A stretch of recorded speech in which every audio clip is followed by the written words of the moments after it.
neighborhood. Check us out online at fixitforwardautocare.com with 4 convenient locations. Fix It Forward Auto Care, the name you trust for car repair. Fix It Forward Auto Care. Hello, Fargo. This is John Adams, your host of Talk of the Town. My show is designed to highlight everything great about the city, the valley, and the country in which we live. I've had the great fortune of meeting, working, and living with wonderful people in the Fargo-Moorhead area, and I want to bring their stories to you. Human interest stories, sports, timely topics that affect all of us in the Red River Valley. Talk of the Town with John Adams. Tune in for positivity and fun.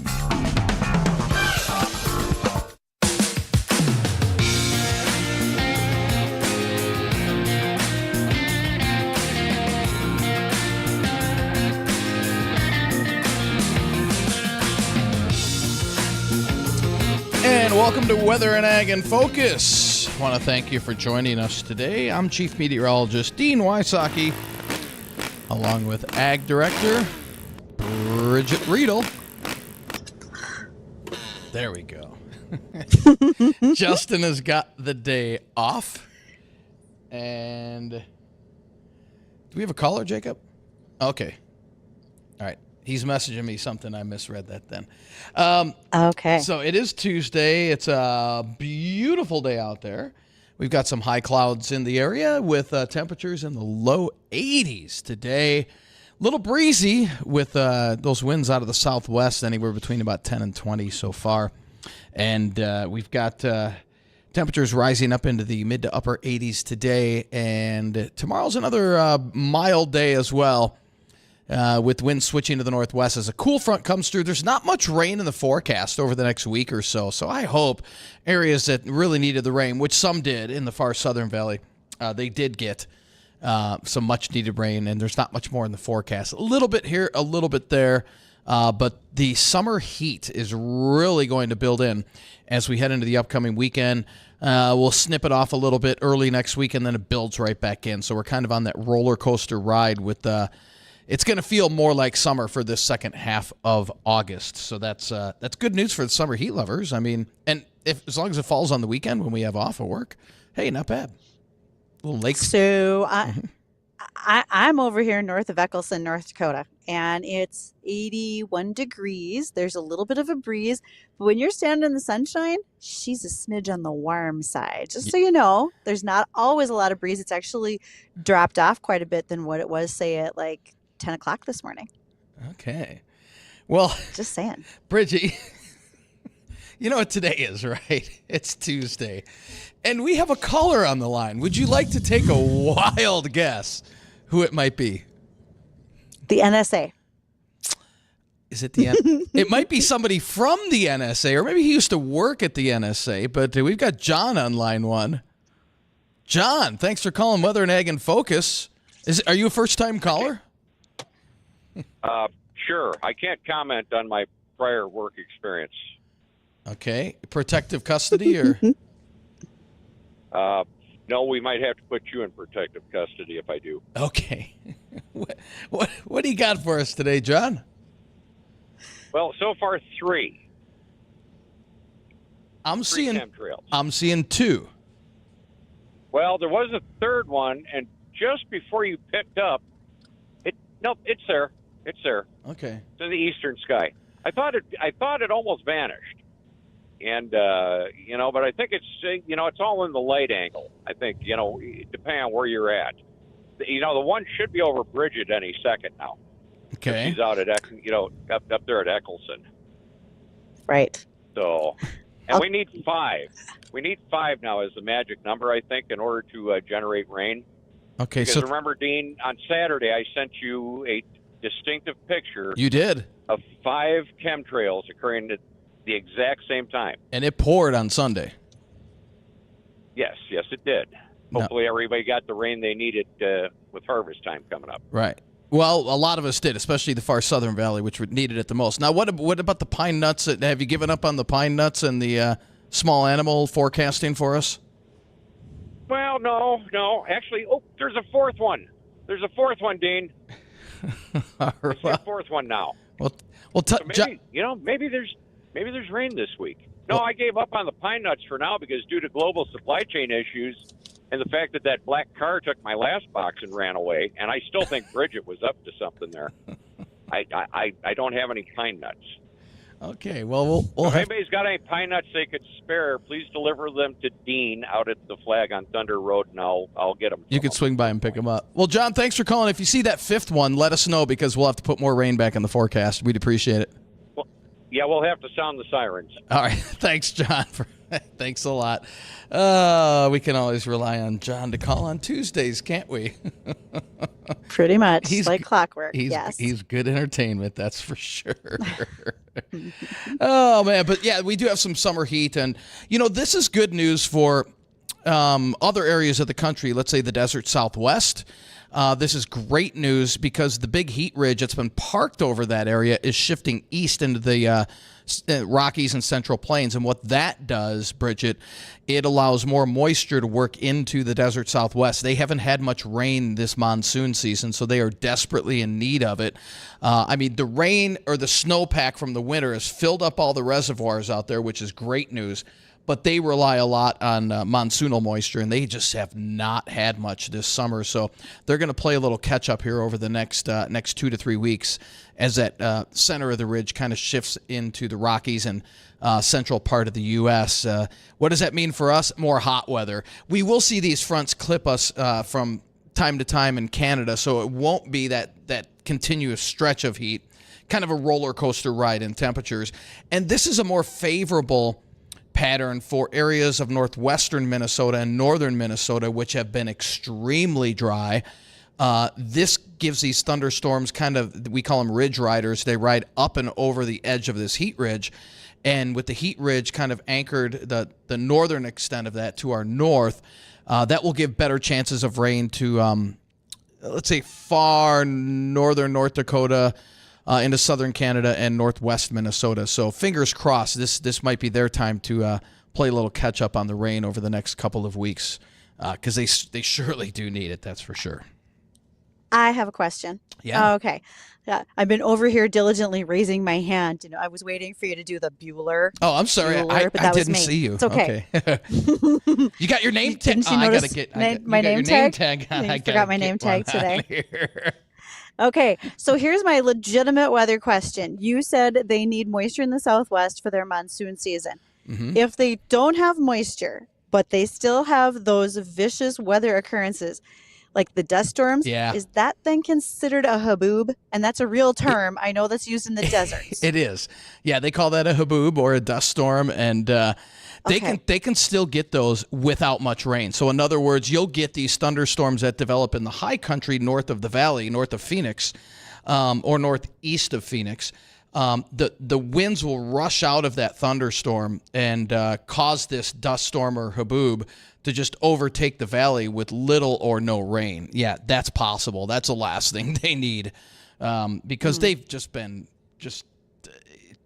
enamored in heat out there over the last couple of months. It's been some of the hottest. They claim it's the hottest on record. Okay, our records only go back to the 1800s. I know somebody was on Jay's show yesterday and talking about climate change and this is all due to that. It's not all due to that. It's everything again, just like the LRC. Everything goes in cycles, and they're cycling through a very hot period right now. Yes. Come this winter, we're getting signs that El Nino, and again, El Nino is only kind of one piece of the puzzle, but it's a pretty good piece that is strengthening and expected to strengthen as we head throughout the winter.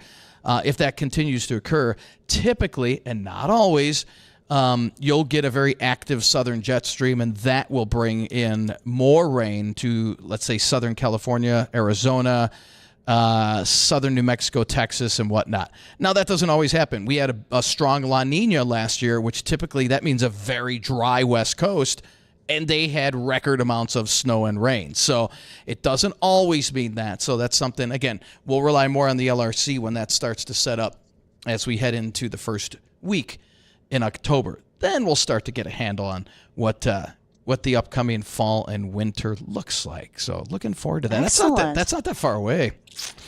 It's not. I mean, those mornings now that we're getting up, it's 55, 57 degrees. They have that fall feel to them, but it's going to change over this weekend. And I think when we talk with our guest coming up next, that we're going to want to ask what her weather looks like, because we'll be visiting with Susan Weaver Ford. She's in North Carolina, and we want to visit with her about what's going on right around her, literally, as the city and the population seems to be encroaching more and more on her farm. And I'm curious what that looks like and how that's affecting what's going on for her, because we talk here about having to move combines for harvest, and I'm just looking around seeing a lot of wide open space, and we still say sometimes it gets too crowded here. Wonder what it's going to be like in North Carolina. So we will find out from Susan Weaver Ford when we come back. Stay here. Imagine it's the last ride, but your symptoms of irritable bowel syndrome with constipation, or IBS-C, are taking you for a ride. What should you do? Keep managing your constipation with belly pain the same old way? Or try getting ahead of your symptoms by talking to your doctor about treating it with Linzess, linaclotide. Linzess is a prescription medicine that treats IBS-C in adults. It's not a laxative. It's a once-daily pill that helps you get ahead of your symptoms. It's proven to help you have more frequent and complete bowel movements and helps relieve overall abdominal symptoms, belly pain, discomfort, and bloating. These symptoms were studied in combination, not individually. Do not give Linzess to children less than 2. It may harm them. Do not take Linzess if you have a bowel blockage. Get immediate help if you develop unusual or severe stomach pain, especially with bloody or black stools. The most common side effect is diarrhea, sometimes severe. If it's severe, stop taking Linzess and call your doctor right away. Other side effects include gas, stomach area pain, and swelling. Imagine what could relief from IBS-C mean for you. Talk to your doctor and say yes to Linzess. Learn more at linzess.com or call 1-800-LINZESS. On MyPillow's 20-year anniversary with over 80 million MyPillows sold, Mike Lindell and the MyPillow employees want to thank each and every one of you by giving you the lowest prices in history on their MyPillows. Queen size MyPillows, regular price $69.98, now just $19.98, and $10 more for king size. MyPillow's patented feel adjusted to your exact individual needs to help you get the best sleep ever. Go to MyPillow.com, click on the radio listener podcast square to get Mike's amazing offer on the queen size MyPillow for only $19.98, or call 800-875-0644 and use the promo code WDAY. Also receive deep discounts on all MyPillow products such as bed sheets, mattress toppers, pet beds, mattresses, My Slippers, and take advantage of the biggest sale in MyPillow's history. Go to MyPillow.com or call 800-875-0644 using promo code WDAY. Are you looking for an event photographer? Then look no more. Urban Toad Media offers a wide range of event photography, from corporate and commercial events, private parties, press coverage, and more. Urban Toad Media understands the importance of capturing every element of your event in a professional manner. They can work in any environment and have an eye for spotting the special moments, whether it's a business event or private celebration. Contact Urban Toad Media today to book your event at urbantoadmedia.com. It's about tradition, values, and family ties. Pucklet Chevrolet GMC's tradition of giving back to our community remains a priority, and that's why we've partnered with many local nonprofit organizations and events. And our tradition of giving this community a fair and honest offer continues. Right now, you can save nearly $8,000 on a new Chevy Silverado 1500. We're Pucklet Chevrolet GMC in Valley City. Tradition, values, and family ties. See dealer for details.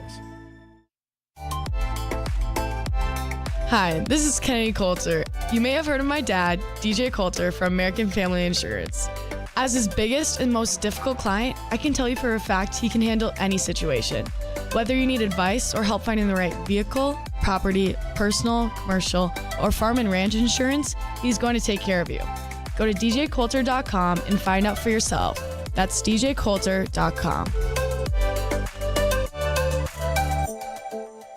Life can get pretty busy out there. Daily commutes, carpooling, and then there's that weekend getaway. Cenex is here to keep your vehicle fueled up for those long drives, pantry stocked for those snack cravings, and the propane grill ready whenever you are. Things can move fast, but with your local Cenex, you can rest assured that everything on your list will get a check mark. All in a day's work, powered locally at Cenex. Brady Service has the best gas. 111 leaded, 102, 97, 94, and 91 octane unleaded race fuels for all your high-performance vehicle needs. When only the best will do, it's Brady's.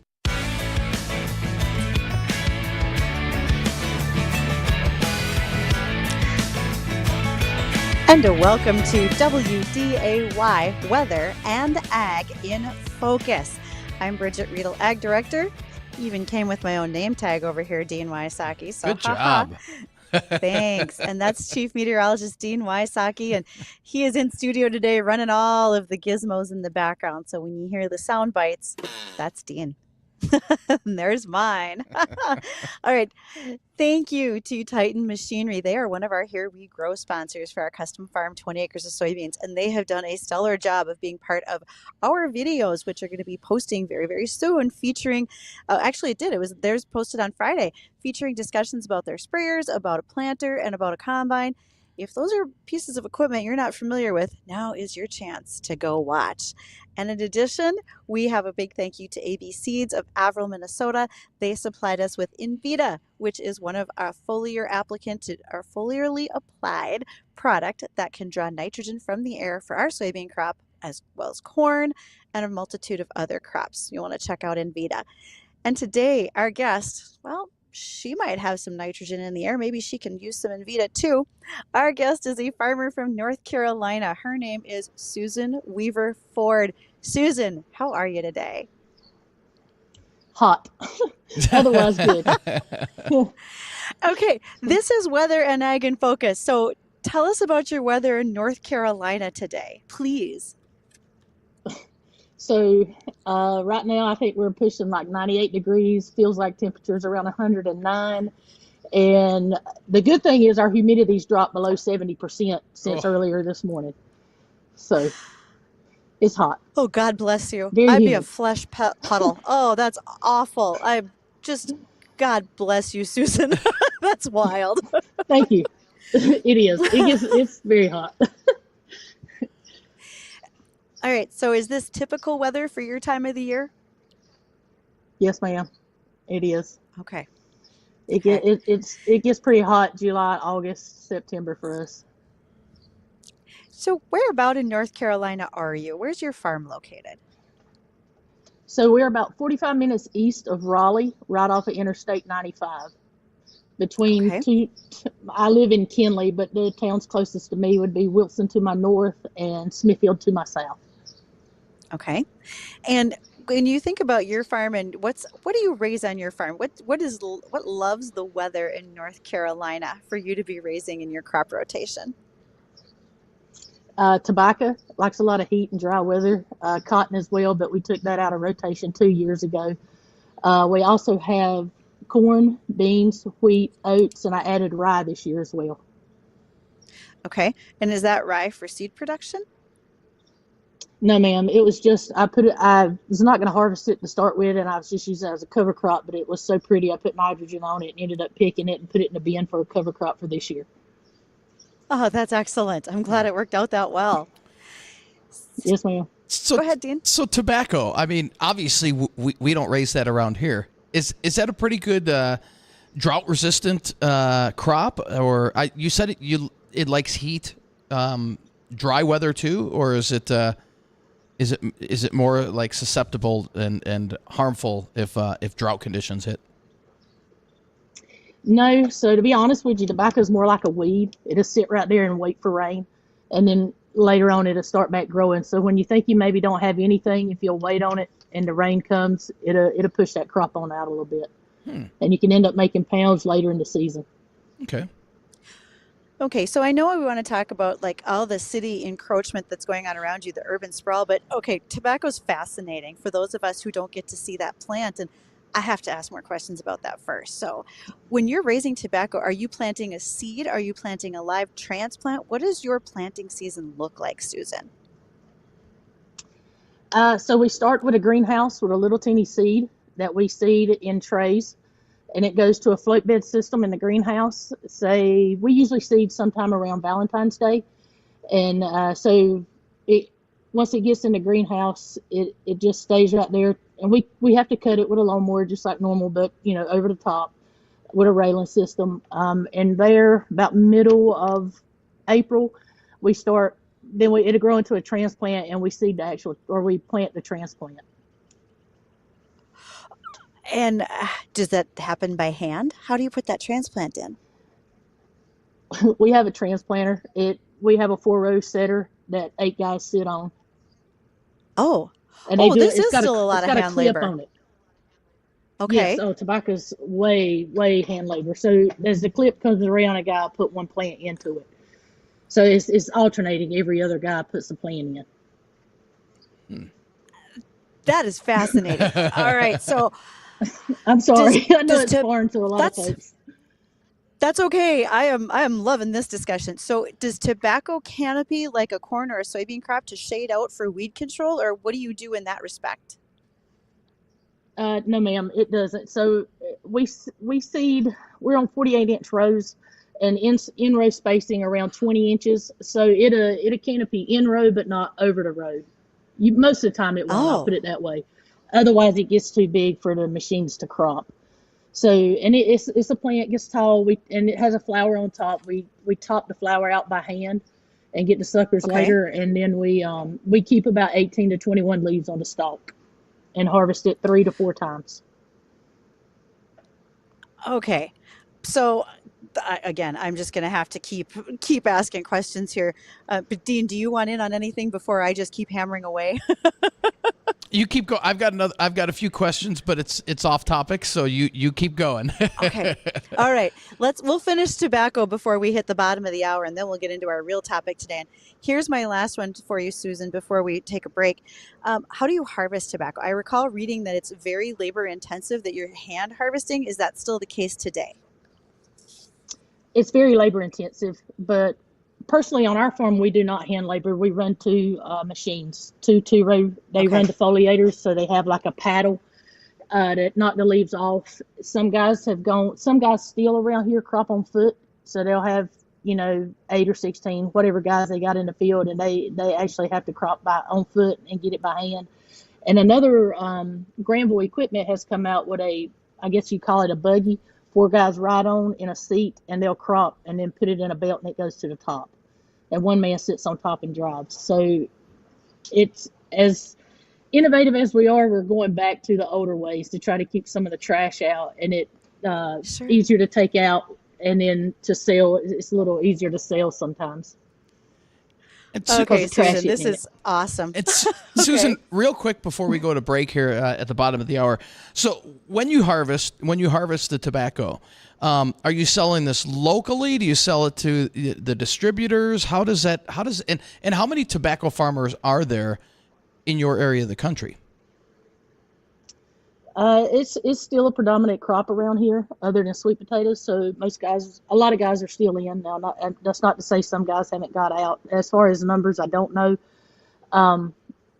And as far as marketing, we get a contract, and it could be with Altria, who's Philip Morris, Universal, Alliance One, JTI, Co-op, or U.S. Stabilization, which is Co-op. It could be Reynolds. It could be United. It's a matter of where you can get a contract from, and then you're allowed to grow those allotted pounds that you get a contract with. So it's not like corn and beans where you can grow what you want and take it to an elevator and get a spot price or anything like that. They actually give us a price sheet with different grades on it, and each stock position has a different grade and different price. That's wow. That's wild, right? That is. If you think that's wild, then you ought to have to try to sell it. It gets even worse. Oh, I could imagine. No doubt. No doubt. Well, we're coming up at the bottom of the hour, so we have to take a quick break here. When we come back, if you have any questions for Susan, shoot us a call on our Red Wing Shoes hotline, 701-293-9000, 701-293-9000. When we come back, we're going to talk to Susan about how her farmland some of it's being overtaken by the city expanding, so there's more and more houses encroaching on her farmland. We'll talk to Susan about that and more when we come back. I can't wait for what's next, even with higher stroke risk due to atrial fibrillation, an irregular heartbeat not caused by a heart valve problem. Eliquis, the Pixaban tablets, reduces stroke risk. It's the #1 cardiologist prescribed blood thinner. Don't stop taking prescription Eliquis without talking to your doctor, as this may increase your risk of stroke. Eliquis can cause serious and in rare cases fatal bleeding. Don't take Eliquis if you have an artificial heart valve, abnormal bleeding, or have antiphospholipid syndrome. While taking, you may bruise more easily or take longer for bleeding to stop. A spinal injection while on Eliquis increases risk of blood clots, which may cause paralysis, the inability to move. Get medical help right away for unexpected bleeding or unusual bruising, or if you have tingling, numbness, or muscle weakness. It may increase your bleeding risk if you take medicines such as aspirin products, NSAIDs, SSRIs, SNRIs, and blood thinners. Tell your doctor about all planned medical or dental procedures. Learn more at Eliquis.com or call 1-855-ELIQUIS. Hey, it's Chief Meteorologist Dean Wysocki. Join me, Justin Storm, and Ag Director Bridgette Readel throughout the summer as we attempt to grow a crop of soybeans. We're calling it Here We Grow, and we'll be documenting what it takes to farm in the Red River Valley and beyond. Look for new videos every Friday on WDAYRadioNow.com, our YouTube channel, and social media pages. Here We Grow is brought to you in part by ND Estate Services, Irie Insurance, and WDAY Radio. You go with what works, you trust your experience, and make decisions based on proven results. That is why ag producers like you have chosen Dakota Bank for over half a century and made us one of the largest ag lenders in the nation. Hi, I'm Chad Prewy, ag banker with Dakota Bank in Fargo. No matter the challenges, we are here to help you navigate the highs and lows to grow your business by financing your operating needs, improve your land, or purchase equipment. We all rely on you, and we're just happy to return the favor. Go with allies, go with trust, go with Dakota Bank. Equal housing lender, member FDIC, trust and insurance are not FDIC insured.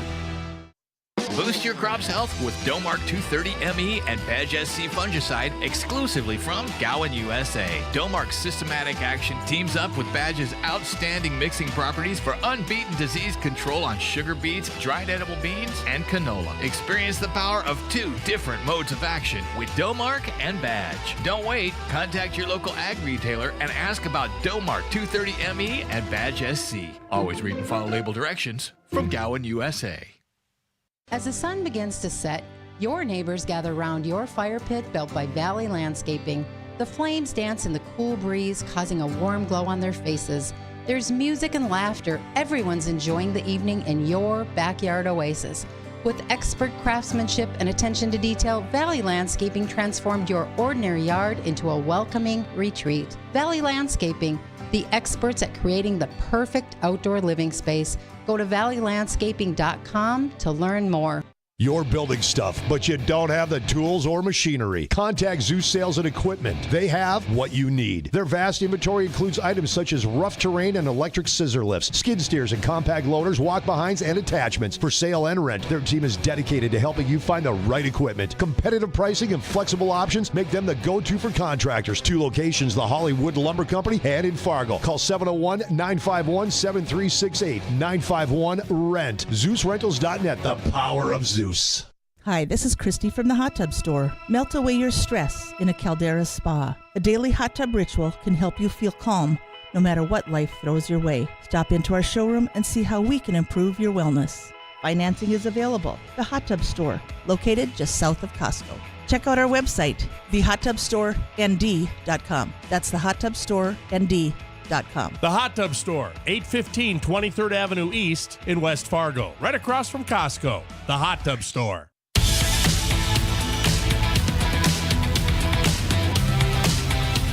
Welcome to WDAY, Weather and Ag in Focus. I'm Bridgette Readel, happy to be here with Dean Wysocki, Chief Meteorologist. And our excellent guest today, Susan Weaver-Ford. She farms in North Carolina. And we would encourage you, if you have questions for Susan, you may call us on our Red Wing Shoes hotline at 701-293-9000. And Tom did just that. Tom, go ahead with your question for Susan. Actually, I've just got a comment that what she's doing is very similar to the loggers in northern Minnesota for the mills, and Maine and Michigan. They're raising a crop that the mills want. She's raising a product that is real specific for what the tobacco wants, and the mills will tell the contract loggers, this is what we want. We want pine, we want oak, we want whatever it is, but it's a real similar thing, except your product grows way faster than the trees. But it's still it's really similar, though. It's the same idea, though. Tom, that's mills in this.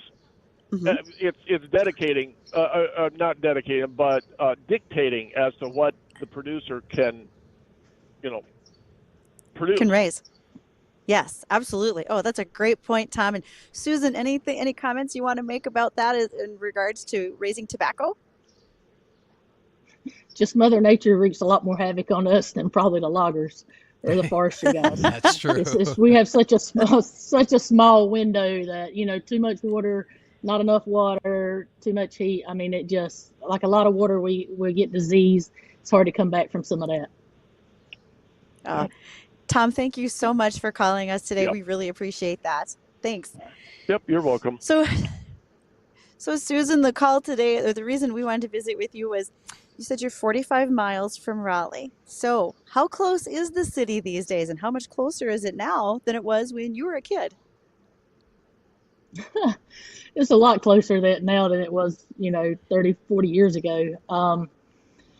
We may be 45 miles, but it a lot of times takes an hour and 15 minutes or better to get there for traffic from people working in Raleigh and living in Johnston County, or some of the other counties maybe to the west of Wake County. But, the ones that the greatest affects me is Johnston County, the one I live in.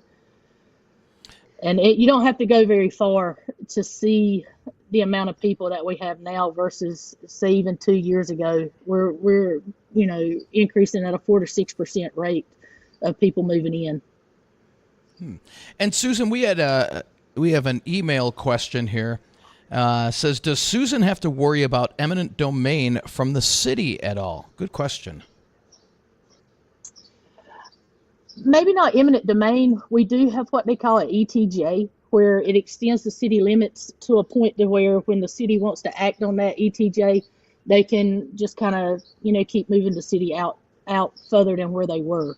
But yes, we have seen some eminent domain being forced upon people, not necessarily right where I'm at, but as people move in and we're having to build highways, that's more where the eminent domain comes from. Okay, and I was reading an article about you, Susan, and this is awesome. So as these neighborhoods grow closer and basically right next to your land, you've been kind of talking to some of the neighbors, and correct me if I'm wrong, kind of educating them on agriculture and actually how it works. And if that's the case, that's huge, because a lot of people don't realize, your urban folks don't realize really what goes into farming. So what kind of response have you had from some of your neighbors, if you will? A lot of times that just boils down to how you communicate with people. And you have to use the word educate, I guess, because there's no better way maybe to explain it. But if you'll just take the time to sit down, just take the 5 minutes when you're filling up or whatever. If a neighbor walks out, to just say, hey, and walk over, ask them, do they have any questions? Just kind of try to bring them in, because they have no idea what we do. They may see it out the window, but that doesn't mean they understand what we're doing or even what crop is in the field. So, just taking that time to be neighborly and a good farmer, and trying, to let them ask questions instead of getting it from the internet or people that don't know what we do, and just trying to help them understand, I think always goes a long ways. And you'll get a lot more out of your neighbors that way, I believe. So when you say your neighbors, by the way, Susan, with your land and so forth, how many neighbors, landlords, etc., are around you? Landlords, as far as cropland, between me and my father, we probably maybe a little over 40. Where you guys are fortunate to have huge blocks of land out there, we may have a biggest field I tend is 40 acres. Other average field sizes are around 20 acres. So it's a big difference when you guys get in a tractor and go down a road versus us. We turn a whole lot more. So yes. What was the other part of your question? I'm sorry. Just how many people did you have that you're dealing with as far as landlords and neighbors bumping up against you for that education piece? So I used a highway we have over here. It's River Run Road. I bought some land around that. And as I'd say probably 5 years ago, there was maybe 6 houses on that road. We have 80 on top of those 6 now, 40 on each end in less than 5 years. And, it's another farm I tend. It's 3 different landlords. And on the back side of them, I was at the FSA office couple weeks ago trying to certify crop, and the girl kept looking at me, and I was actually on the map trying to count the houses, and I got to 56, and I didn't get them all because they weren't all in the map. And you're talking about 40 houses on 40 acres of land. That includes septic, that includes highways. So yes, the density is on a whole nother level, I think, sometimes than what a lot of people are used to. Interesting. And Susan, we've got another email question here. It said, could you please ask Susan, does she have to worry about invasive species, plant or animal related, since there are changes from the city expanding? Does that include people? I kind of say that joking. I say that jokingly, but as people move out to the country, they just see open land as a park sometimes. And that's another way you have to say, hey, you know what? This is a field. I pay the taxes. I'm trying to grow a crop. I don't need your vehicle in it. I don't need you walking through it. There's a lot going on, whether it's planting or spraying. I don't want anybody to get sick or anything. Right. As for us, invasive, is palmer or pigweed, as we call it, and some mare's tail. We have, pretty good issues with those, but that's not really from anybody moving in. We have a lot of water runoff now due to a whole lot more cement than we used to have and blacktop. So it has changed the way water is run when it rains. And, deer, depends on how you want to look at them. They have to eat too. They just don't have to eat everything. So they're woods that they were in. The woods they were in at one time for cover, they tend to maybe get into the bean fields a little bit more now. And the coyotes are pretty good too, as far as, taking down a lot of the other smaller animals that are out there. There goes that Chihuahua in the neighborhood. Whoopsie. Yeah. Yes. And that's true. Oh, man. So when you come to transporting equipment, like you said, you got to make a lot more turns than we do. Do you find yourself needing to trailer up combines, headers, et cetera, versus moving from one field to the other, that you're definitely putting them in more of a transport situation on trailers and so forth for safety's sake of everybody around you? Or what does that look like? So I will have to admit, COVID was fantastic. Everybody was in the house, and we were setting Biker at the time, so we were able to get the transplanter and the cultivators, everything up and down the road with no problem. We, because we have to ride in the middle. It's so big. So that was nice. But as people came back out, it got a little crazy. As far as transporting, like with the combines, we'll put the combine head on a header cart, and it usually leaves in front of the combine. And, we do the best we can to get over when we can, or block intersections. Sometimes the bigger the equipment, the less afraid people are of it. For some reason, you think it'd be the other way around. When I'm moving the sprayer, I pray a lot, and there's some roads I just completely avoid, because they've either put, like a barrier on the side of the road, or you just can't get over. So I just have to reroute myself. We've had some highways repaved around here, and just, you guys don't know, but it's Buletown Road. That one was repaved a few years ago, and from my sprayer, I can look down and see the white line from the old highway from where it was repaved.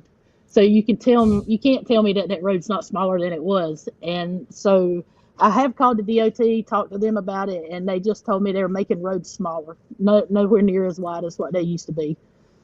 And Wake County, which is where Raleigh is, yes, and they're not making equipment any smaller. You take Wake County, for example. I have some friends, they just eventually just got out altogether because they couldn't even move 4-row equipment up and down the highway. So, it is tough, and people don't understand how hard it is for us to either see, out the back window. If they get real close, we can't see them, or, it's just hard to stop sometimes. We do the best we can, but you definitely have to have your head on a swivel and be looking around to make sure nobody's trying to pass you when they shouldn't be, and that you can make it on the highway. Oh man, Susan, we have barely touched the tip of the iceberg in discussions we can have with you. I mean, the first time I reached out to you, you said, I'll get back to you as soon as I can. I'm on a fellowship, and you were in either Australia or New Zealand, one of the two. And So I feel like we may have to call you another day and do this another time because there's a lot we haven't even gotten to yet in discussions. Sounds good. Sounds good. Maybe it will be as hot next time.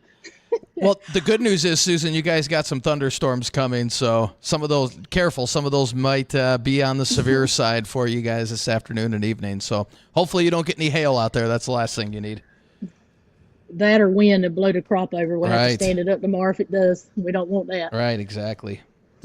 No, we don't want that. So, Susan Weaver Ford, thank you for taking the time to visit with us from your farm in North Carolina. We really, really appreciate it. And we're going to touch on the markets with the American Ag Network. We will be right back. We want to touch on the weather one more time locally. And Dee and I have some updates from our sunflower discussion yesterday. Oh, excellent. So stay Perfect. tuned. All right. Great. Thanks. See you in a minute. Ripley's in Earhart has a great job opportunity for you. Ripley's is now hiring directional drill operators, backhoe operators, and plow operators. Your career opportunity is waiting in the utility construction, directional boring, fiber optic splicing, and fiber to the home industry. Apply online at ripleys-inc.com or call Ripley's for an immediate interview. 218-842-5322. It's about tradition, values, and family ties. Pucklet Chevrolet GMC's tradition of giving back to our community remains a priority, and that's why we've partnered with many local nonprofit organizations and events. And our tradition of giving this community a fair and honest offer continues. Right now, you can save nearly $8,000 on a new Chevy Silverado 1500. We're Pucklet Chevrolet GMC in Valley City. Tradition, values, and family ties. See dealer for details. Reduce your reliance on the grid and save money at the same time. Hi, I'm Ben, owner of Holson Home Automation and Solar. Solar works in our area and is more affordable than ever. With incentives like the 30% federal tax credit, net metering, and low interest financing, you can take back control of your energy costs. Give me a call at 218-78-SOLAR or visit us at holsonhome.com to schedule your free solar consultation. Locally owned Holson Home Automation and Solar. Illuminating lives, energizing communities. Hi, this is Kennedy Coulter, and DJ Coulter with American Family Insurance is my dad. As I get older, I realize how important my dad's job really is. All those times he had to take a work call when we were at the lake or in the gym, he really cares. He always puts his family first, but his clients are second. As his biggest and most difficult client, I can tell you for a fact he can handle any situation. Go to djcoulter.com and find out for yourself. That's djcoulter.com. Risk-off activity in the markets. You're listening to the American Ag Network. Of Jesse Allen with this market update. We're broadcasting live at Dakota Fest here today. Joining us now on the phone for market analysis, Arlen Suderman with StoneX. Arlen, fairly risk-off across the board, grains, livestock, energy, stock market, etc. What is driving this risk-off trade here on the day, Tuesday? Yeah, I start off every presentation I give with a slide that says price is a function of supply and demand, but is modified by the flow of money, and that's certainly true today. It started off overnight with a risk-off environment. Not too bad, just a modest risk-off of selling of the equities and selling of commodities. On negative data coming out of China showing their economy slowing dramatically, retail sales really collapsing for some consumer goods, showing the poor consumer sentiment there. And, of course, that does translate into lower demand for commodities overall. Then as we got into today's U.S. trade, we saw retail sales data for the United States surprising to the high side. And that raised fears that the Fed will get more aggressive in its rate hikes, sending us into recession. So the funds just kind of amplified their selling.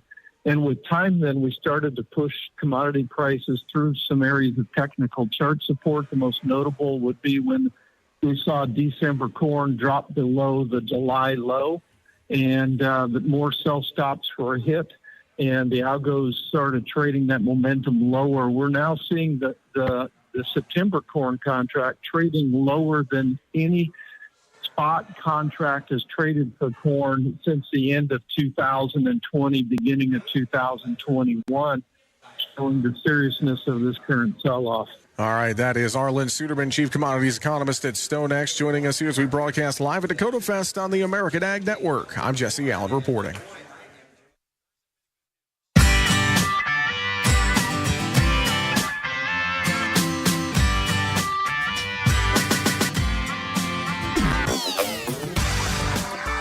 And welcome back to Weather and Ag in Focus. I want to thank you for joining us this afternoon. I love that giggle. Every time you hear that, it just brings you back to your childhood, doesn't it? Doesn't it, though? It really does. That's awesome. We're sitting at 84 degrees right now here at our studios with a west-southwest wind at about 20 miles an hour, and probably going to make it up to about 87, 88 today. It wouldn't shock me if some spots touch 90. A lot of sunshine out there. Very little chemtrails. So not doing much spraying today. That's good news. A few high clouds, but other than that, I think John might have a hard time finding his fifth chemtrail, which leads to rain, according to the all-knowing John. We're going to see temperatures continue in the 80s tomorrow. A few more clouds, and winds will be switching to the northwest. And then slightly cooler on Thursday into the upper 70s before things heat up again, 90s and windy conditions. We're talking 20, 35-mile-an-hour winds Friday and Saturday around the valley. So kind of hang on to your hat kind of day with a lot of wind, a lot of sunshine, a lot of heat. And then temperatures stay in the 90s on Sunday. Could see an isolated storm or two on Sunday favoring the northern valley into northwestern Minnesota. So the heat is not done with us quite yet. And again, it's nice to see it on the weekends. This gives people, a few more times to head out to the lake before Labor Day. And, after Labor Day, it's a quick shot in the fall, it seems like, after that. So let's enjoy the heat. Let's enjoy the heat while it makes a brief appearance. But the next 2 weeks, we'll see on and off heat. Looks to be the main theme. So we're going to end the month on a warm note. And as we said earlier, just not a lot of precip expected over the next week to 10 days. And Bridgette, you said you had an update on our sunflower. So you must have had a sunflower expert get a hold of you. Well, actually, I'm working on having a sunflower breeder join us, and so we're working through schedules to see when we get to do that. But it was since we had such a discussion on sunflowers yesterday, I found it very ironic that this morning on Twitter, I had a farmer from Ontario tell me. Well, first of all, let me back up. As I was traveling this morning, there was an out-of-state license plate car in front of me that all of a sudden hit the brakes and dove into an approach, and all the doors open, and everybody runs into a sunflower field to do selfies with a blooming sunflower field.